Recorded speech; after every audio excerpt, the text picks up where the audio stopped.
우리 함께 서로를 향해 좀 인사를 이렇게 나눠보면 어떨까요? 함께 삽시다. 네. 우리 어린 자녀들은 무슨 말인가 싶을 수 있겠지만 오늘 말씀을 통해 그 답을 깨닫는 은혜가 여러분들에게도 있기를 소망합니다. 제가 지금도 진행 중이지만 청소년 사역을 하면서 참 많이 고민했던 영역 중에 하나, 주제 중에 하나가 바로 말입니다. 말. 왜 그럽니까?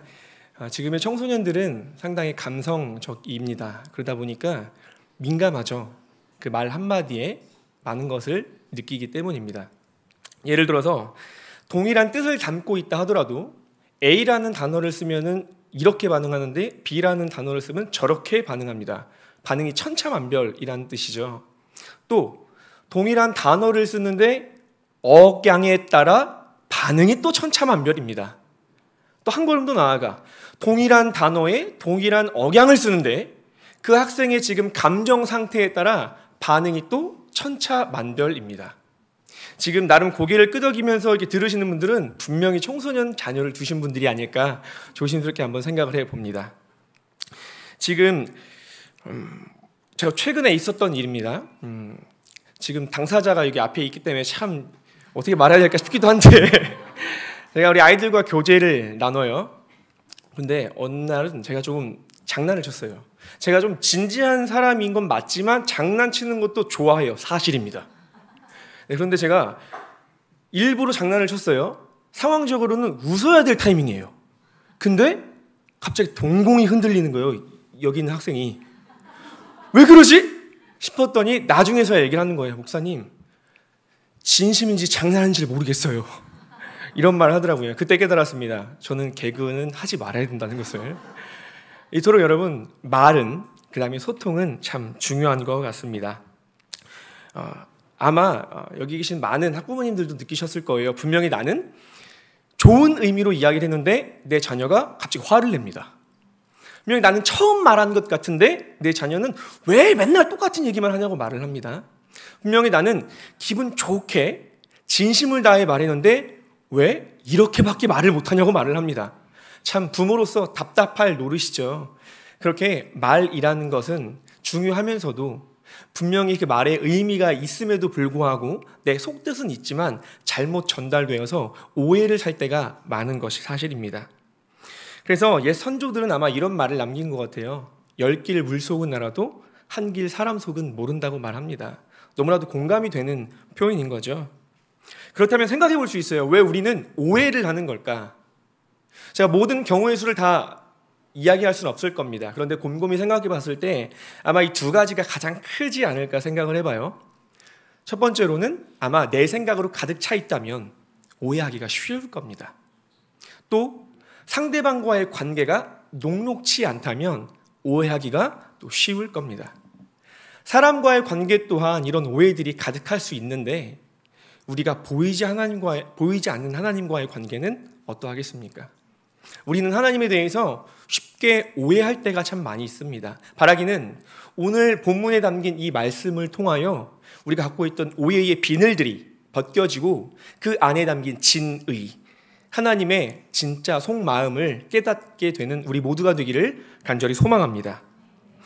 여호수아 6장은 이스라엘에게 있어서 이제 가나안 땅에서 본격적으로 처음 전쟁을 치르는, 그리고 우리가 아주 익숙한 여리고성 함락 사건을 다룹니다. 재미있게도 이 전쟁을 시작하기도 전에 하나님께서는 이스라엘 백성들에게 이렇게 말씀하세요. 2절 말씀 띄워주세요. 여호와께서 여호수아에게 이르시되 보라, 내가 여리고와 그 왕과 용사들을 내 손에 넘겨주었으니. 아멘. 이미 전쟁을 시작하기도 전에도 결론은 났습니다.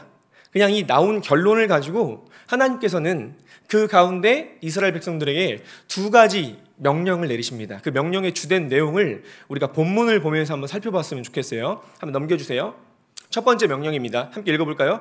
시작. 그 성을 한번 돌고 진영으로 돌아오니라.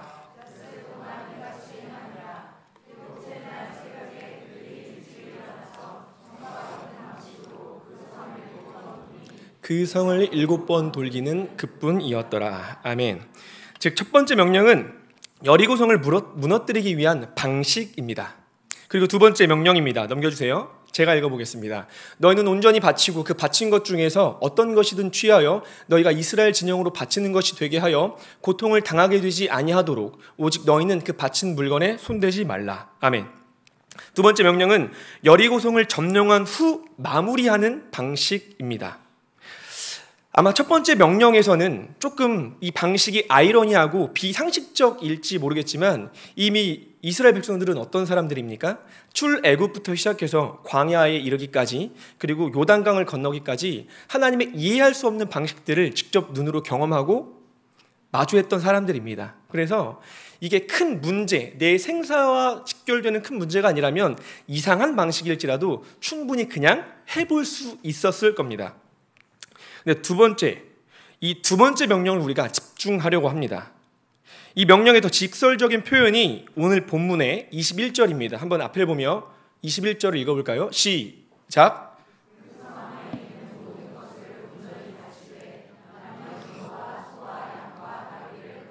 멸하니라. 아멘. 간단히 말하자면 이미 약속했던 라합과 그 관계자들을 제외한 살아있는 모든 생명은 다 죽여야 한다는 겁니다. 모두 죽여야 하는 것이 하나님의 명령이라는 거죠. 자, 이 부분에서 우리가 잠깐 멈추어서 생각해 볼 수가 있어요. 역시 우리가 아는 구약의 하나님은 너무 잔인하죠. 역시 구약의 하나님은 우리가 아는 것처럼 사랑은 조금 부족한 것 같고 이 심판의 하나님으로 너무나도 각인된 것 같아. 우리는 쉽게 그리고 어쩌면 어렸을 때부터 이런 생각을 많이 품고 있고 지금도 우리가 구약을 보면서 그런 생각을 하는 분들이 계실지도 모르겠습니다. 왜 하나님은 굳이 이렇게까지 해야 되는 걸까? 아니 그냥 어른들만 군인들만 잡아 죽이면 처형시키면 되지 않을까? 왜 굳이 남녀노소 할 것 없이 모든 동물들과 더불어 살아있는 모든 것들은 이렇게까지 해야 되는 걸까? 너무 잔인한 것처럼 느껴지기도 합니다. 하지만 이것은 내 생각으로 가득 찬 해석입니다. 이것은 하나님과의 관계를 고려하지 않은 해석입니다. 그렇기 때문에 충분히 우리가 오해할 수 있습니다. 그래서 오늘은 이 오해를 뛰어넘어 이 안에 담긴 하나님의 진의, 우리를 향한 아버지의 마음을 더 깊이 살펴보면 좋겠어요. 하나님께서 그렇다면 왜 이렇게까지 명령하신 걸까? 그 첫 번째입니다. 우리 앞을 보면서 읽어볼까요? 시작. 곤고히 하게 하기 위함입니다. 오늘 본문이 포함된 6장에서 11장까지를 보면요, 동일한 어근을 가진 명사와 동사의 형태로 무려 25번이나 반복되는 표현들이 있습니다. 그 중에서도 오늘 본문만 하더라도 이 짧은 말씀 안에 6번이나 반복되는 걸 볼 수 있습니다. 제가 읽어볼게요. 17절에 온전히 바치되, 18절 온전히 바치고, 그 바친 것, 바치는 것, 바친 물건, 21절 온전히 바치되. 해석상 바친다는 것은 21절 우리가 앞에서 읽었던 것 같은 맥락으로 죽이는 겁니다. 죽이라는 겁니다. 죽이는 것에 그 방점이 찍혀 있다고 할 수 있죠. 그런데 이것 또한 하나님께서 그냥 감정적으로 기분 나빠서 내리신 명령이 아니라 지극히 언약의 율법에 근거합니다. 신명기 7장 1절에서 4절은 이렇게 말을 합니다. 너보다 많고 힘이 센 7 족속을 쫓아내실 때에 내 하나님 여호와께서 그들을 내게 넘겨 너를 치게 하시리니 그때 너는 그들을 진멸할 것이라. 그가 내 아들을 유혹하여 그가 여호와를 떠나고 다른 신들을 섬기게 함으로, 넘겨주세요, 너도 그것과 같이 진멸당할까 하노라. 아멘.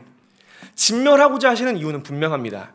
그런데 우린 여기서 잘 해석해야 합니다. 진멸하라고 하는 그 목적은 너희도 동일하게 진멸당할까, 결과적인 것은 맞습니다. 그러나 핵심은 진멸당함이 아니라 그들의 거룩한 백성으로서의 정체성에 있다는 겁니다.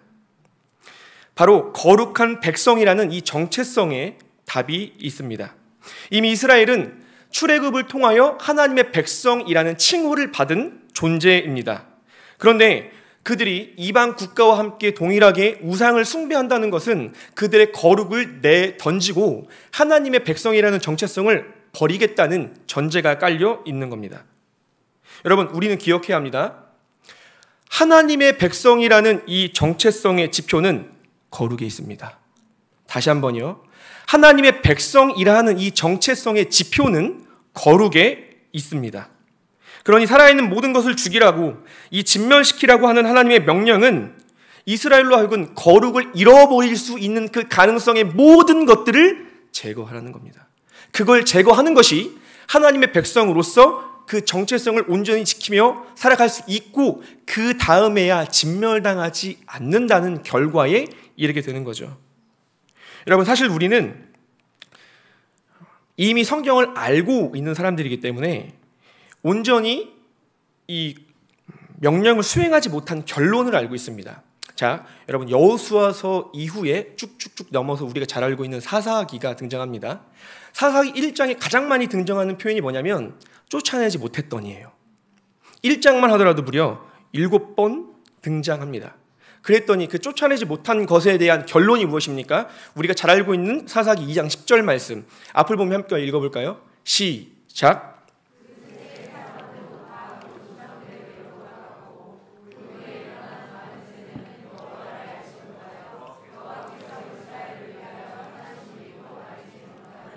아멘. 여러분, 진멸하지 못하는 것의 결론은 바로 사사시대입니다. 다른 세대입니다. 이에 하나님께서 인간의 시선을 볼 때 앞선 21절에 그 모든 것을 진멸하라고 하시는 그 말씀이 너무나도 잔인해 보이고 충분히 우리의 입장에서는 오해를 할 수 있으나, 이는 이스라엘로 하여금 분명하게 거룩한 정체성을 지키게 하려고 하는 하나님의 분명한 목적이 담겨 있다는 것을 우리는 반드시 기억해야 할 줄로 믿습니다. 그리고 이러한 명령은 그 당시 이스라엘에게만 해당되는 것이 결코 아닙니다. 이 시대를 살아가는 우리들에게도 동일한 맥락 가운데 귀한 말씀을 주세요. 함께 로마서 8장 13절 말씀을 읽어볼까요? 시작. 너희가 육신대로 살면 반드시 죽일 것이로되 영으로서 몸의 행실을 죽이면 살리니. 아멘. 위대한 신학자 존 오웬은 그의 책 죄 죽임에서 계속해서 말을 합니다. 몸의 행실을 죽이는 것이 바로 그리스도인의 의무다. 몸의 행실을 죽이는 것이 이 땅을 살아가는 그리스도인의 의무라고 합니다. 그리고 이 의무는 다름 아닌, 내 능력이 아닌, 아까 로마서 8장 13절 말씀 다시 한번 띄워주시겠어요? 성령으로서 가능하다, 이렇게 말을 합니다. 성령으로 가능하기 때문에 우리가 죄의 욕망을 죽일 수 있는 것이고, 죄의 행실, 몸의 행실을 죽이면 어떻게 한다고 합니까? 산다, 이렇게 말을 합니다. 여러분, 산다는 것이 무엇입니까? 구원을 받는다는 것 그 이상의 이 세상에서 우리가 살아있는 그리스도인, 생명 있는 그리스도인으로서 산다는 의미를 담고 있습니다. 즉, 하나님의 백성이라는 그 거룩한 백성으로서의 정체성을 붙들며 살아가게 된다는 것을 말합니다. 그래서 존 오웬은 이렇게 성령으로 말미암아 몸의 행실, 죄의 욕망을 죽이면 산다는 이 상관관계를 이렇게 우리들에게 통찰력 있게 말을 합니다. 여기서 죄를 죽이는 것과 사는 것 간의 상관관계는 엄밀하고 고유한 의미에서의 원인과 결과의 관계가 아니라 수단과 목적의 관계이다. 여러분, 이게 무슨 말이냐면 그리스도인으로서 그리스도인답게 그 정체성에 합당하게 사는 것을 목적으로 두라는 겁니다. 그리고 그 방식은 나의 어떠함이 아니라 오직 성령의 능력으로 말미암아 죄를 죽일 때 그 정체성에 합당한 삶을 살 수 있다.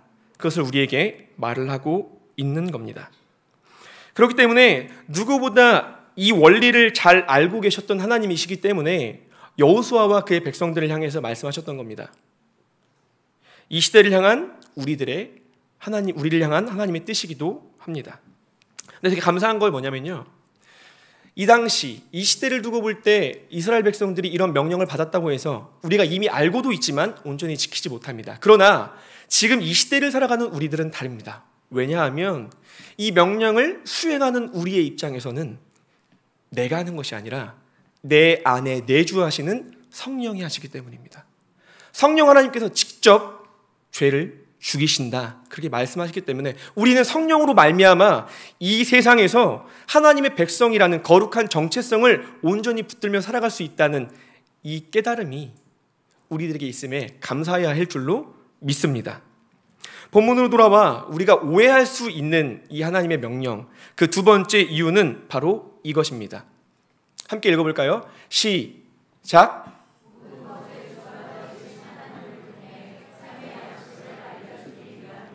여러분, 제가 앞서 말씀드린 것처럼 지금 이 여리고성 전쟁은요, 가나안 땅에 들어와 했던 첫 번째 전쟁입니다.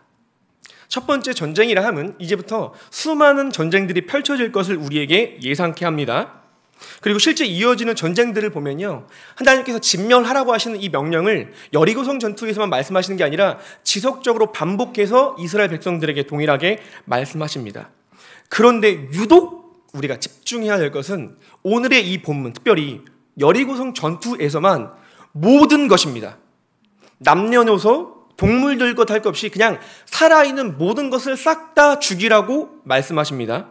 한 걸음 더 나아가 심지어 살아있지 않은 은, 금이나 동철, 모든 전쟁의 수확물마저도 이스라엘 백성들에게 내어주시지 않고 그냥 싹 다 긁어 모아서 여호와의 곳간에 드리라고 합니다. 무슨 말입니까? 그 어떤 것도 하나도 이스라엘 백성들이 취하지 못하게 하신다는 겁니다. 여러분, 우리가 앞서 반복되는 제가 표현이 있다고 했죠. 히브리어 헤렘과 하람은 오늘 본문에서만 반복해서 6번이 사용되었습니다. 그런데 이게 문맥적으로 죽이다, 진멸하다라는 의미를 갖고 있지만 그 원어 자체에 대한 해석은 바쳐진 것입니다. 즉 하나님께 드려졌다는 겁니다. 하나님께 드려졌다는 것, 이것은 무엇을 말합니까? 지금 오늘 본문에 등장하는 모든 살아있는 것은 전부 다 하나님께 바쳐졌습니다. 우리가 오해하지 말아야 될 영역이, 우리가 볼 때는 죽인다의 방점이 찍혀 있지만 실질적으로 이 말씀 안에 담긴 하나님의 마음은 죽이는 것을 넘어서 하나님께 바쳐진 것입니다. 즉 살아있는 것아, 살아있지 않은 것이나 그 전쟁 가운데 있는 모든 것의 주인은 하나님이시라는 겁니다. 그러니까 이스라엘 백성들에게 하여금 하나님께서 지금 말씀하고자 했던 것은 단순히 이 전쟁은 내게 속했다, 이것을 넘어섭니다. 이 모든 것은 다 내게 속혔다는 것을 말씀해 주시면서 첫 번째 전쟁이라고 했어요.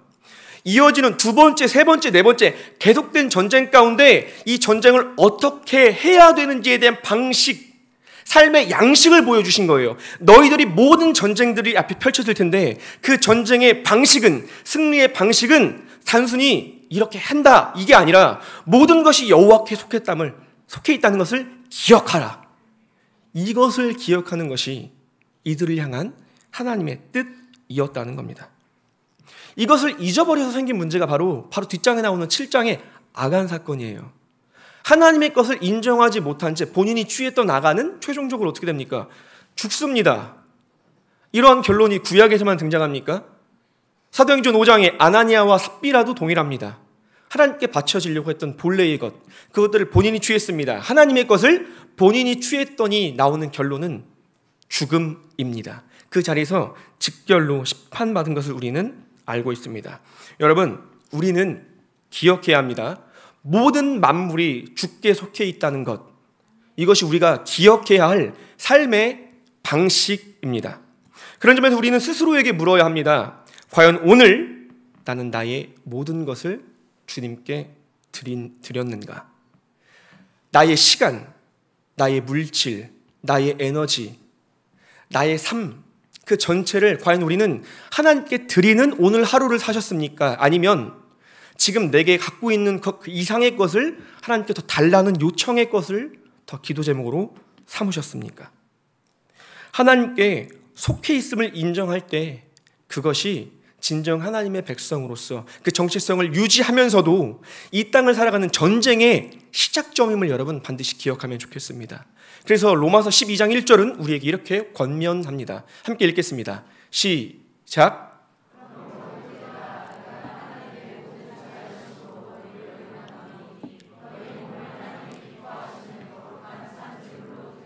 아멘.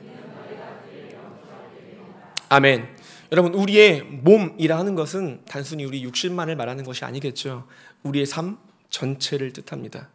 여러분, 바라기는 이 시간에 이 자리를 지키시는 여러분 너무나도 귀하십니다. 이 늦은 밤, 세상이 불금이라고 하는 이 밤, 충분히 나의 쾌락을 위하여 누릴 수 있지만 기꺼이 하나님께 나와 무릎 꿇고 말씀 듣고 간구하시는 여러분들이 바라기는 이 시간을 넘어서 삶 전체를 하나님께 드리며 하나님께서 오늘 본문에서 말씀하시는 그 그리스도인의 삶의 양식에 합당한 대로 살아가시는 여러분 되시기를 간절히 소망합니다.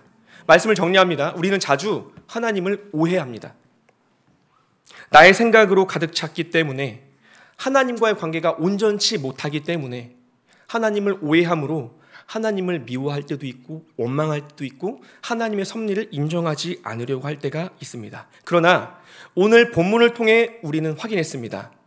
그 어떤 명령일지라도, 그 어떤 하나님의 방식일지라도 그 하나님의 방식 안에는 완전한 선의 하나님의 진의가 담겨 있다는 것을 기억하시기 바랍니다. 그거로 인한 반증이 바로 이 땅에 오신 예수 그리스도 아니겠습니까?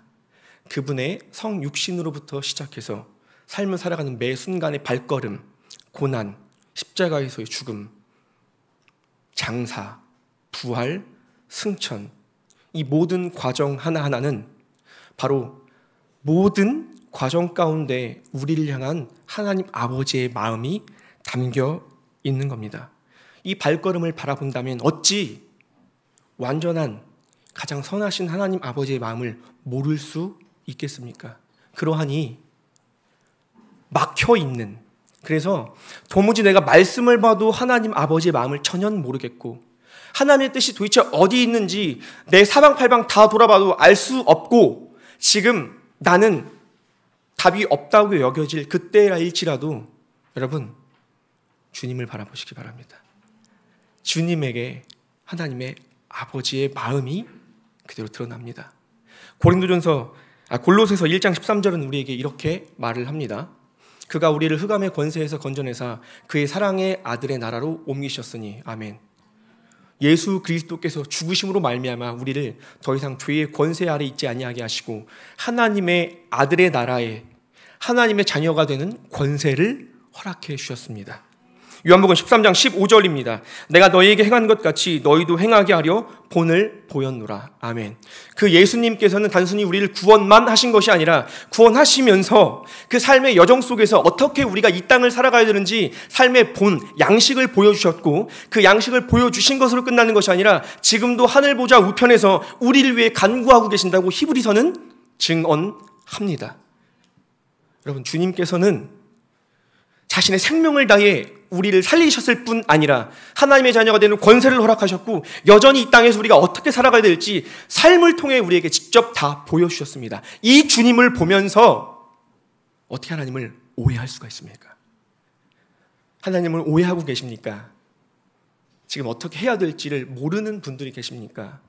다른 것을 보지 마시고 오늘 이 말씀을 우리의 결론으로 삼았으면 좋겠습니다. 히브리서 3장 1절 말씀 우리가 한 목소리로 진심을 다해 읽어보겠습니다. 시작.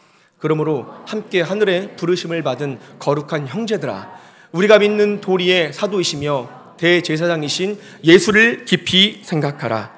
아멘. 예수를 깊이 생각하라. 예수님을 바라보는 것, 이것이 복음입니다. 우리 함께 오늘 말씀을 생각하시면서 찬양하고 기도의 자리로 나아가길 원합니다.